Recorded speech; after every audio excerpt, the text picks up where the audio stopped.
Assalamu alaikum wa rahmatullahi wa barakatuhu. This is Ahmad Saleem recording for the Daily Reminder. When Rasulullah ﷺ one day after praying Zuhr Salah, he takes a Sahabi with him, Abu Hurairah, and he tells him, let's go for a walk. The Sahabi, he goes with Rasulullah ﷺ and they go out all the way to the village or the community, the suburbs of the Jewish tribes. Past those Jewish tribes suburbs, you're talking about by the mountain of Uhud, Rasulullah ﷺ comes to a door, he knocks at that door and he stays outside and he says the following words. He's like, أَثَمَّ لُكَعُ أَثَمَّ لُكَعُ أَثَمَّ لُكَعُ. Where is my loved one? Where is my loved one? Where is my loved one? Luka actually means a piece of your heart. And then Rasulullah ﷺ sits with Abu Hurairah outside of the house. Now Abu Hurairah is seeing all of this, and it's quite strange that Rasulullah has walked this far, knocks at the house, didn't even enter and just ask for something.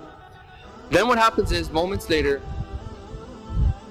Hassan radiallahu anhu, he jumps out of the house and he sees his grandfather in front and he starts running towards Rasulullah sallallahu alaihi wasallam. At that point, Rasulullah sallallahu alaihi wasallam recognizes that his height is a little bit higher than the child coming, so he lowers his body down onto the floor so that he could be at the level of Hassan, and he opens his arms and Hassan radiallahu anhu, he jumps into a hug of Nabi sallallahu alaihi wasallam. Rasulullah sallallahu alaihi wasallam, he hugs him and he starts kissing him, smelling his hair. Abu Hurairah radiallahu anhu, he's watching, and then Rasulullah says, and Ya Allah, I love him, so you love him, and love the one whoever loves him, meaning love the person who loves Hassan radiallahu.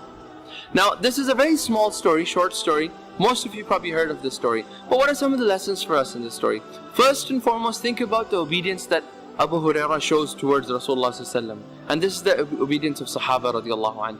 That on an extremely hot day, Rasulullah tells Abu Hurairah, let's go, and he doesn't even tell him where we're going. And Abu Hurairah turns to Rasulullah sallallahu alaihi wasallam and he says, Ya Rasulullah, can you tell me where are we going? What's the plan? Have you ever been in a car when you're lost and both of you are lost and you're driving and you have absolutely no idea where you're going, you're looking for a restaurant, and then one of you eventually says, stop, let's make a decision of where we have to eat first, so that so it kind of gets to your nerves. But then you see Abu Hurairah radiallahu anhu, he kind of walked almost 7 to 8 kilometers from Masjid al-Nabawi all the way to the area we're talking about. That's a good 7-8 kilometer walk on an extremely hot day, right at the zenith, right when the sun is on your head. And they didn't have air-conditioned cars, they didn't have umbrellas. Total obedience to Rasulullah sallallahu alaihi wasallam. The question I want you to ask ourselves is, how many times do we come across a hadith that kind of sits in wrong with what we believe or what the society is doing? And how many times do we have that courage to say, this is the hadith of Rasulullah sallallahu alaihi wasallam, and I know this hadith to be true, I'm going to submit to it. It's a difficult thing to do. Second thing we find is Rasulullah sallallahu alaihi wasallam, he knocked at the door and he made it very clear to Fatima radiallahu anha that I'm not here to visit you, I'm here to visit my grandson. I'm here to visit my grandson. Now, in effect, what is he saying? If the grandfather shows reverence, love towards a grandchild, you automatically are giving a symbol to your children, to the mother and father of that child, that I really care about your children, i.e. I also care about you very much. And that's why Fatima radiallahu anha, she didn't have any objections to it. I want to ask a question. Grandparents, grandfathers who are going to be listening to these videos, or soon to be grandparents and grandfathers, when was the last time you took out time from your retired life, or you took out time on your weekend and you just went up to your son or daughter and you told them, listen, send my child out, I'm just going to take him for an ice cream. See, these bonds are very important in the Muslim community, and we need to really work on that.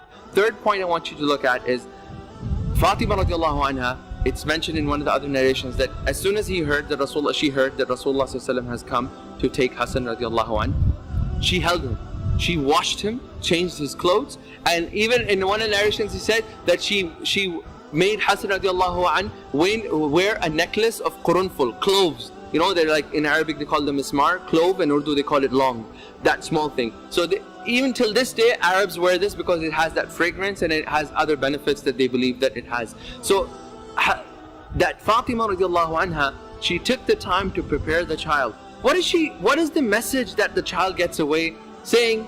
that, listen, I'm about to meet my grandfather, and the mother's like, wait, you gotta get ready for him. It's your grandfather. You gotta show respect to him.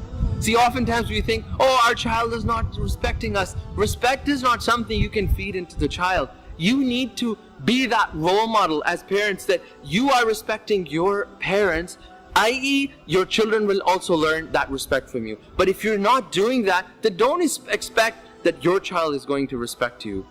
Next lesson. Rasulullah sallallahu alaihi wasallam, he looks up and he makes that dua that I love Hassan radiallahu anhu. And at that point, Abu Hurairah, he says, by Allah, from that day on, there has been no one that is more beloved to me in my eyes after Rasulullah sallallahu alaihi wasallam than Hassan radiallahu anhu.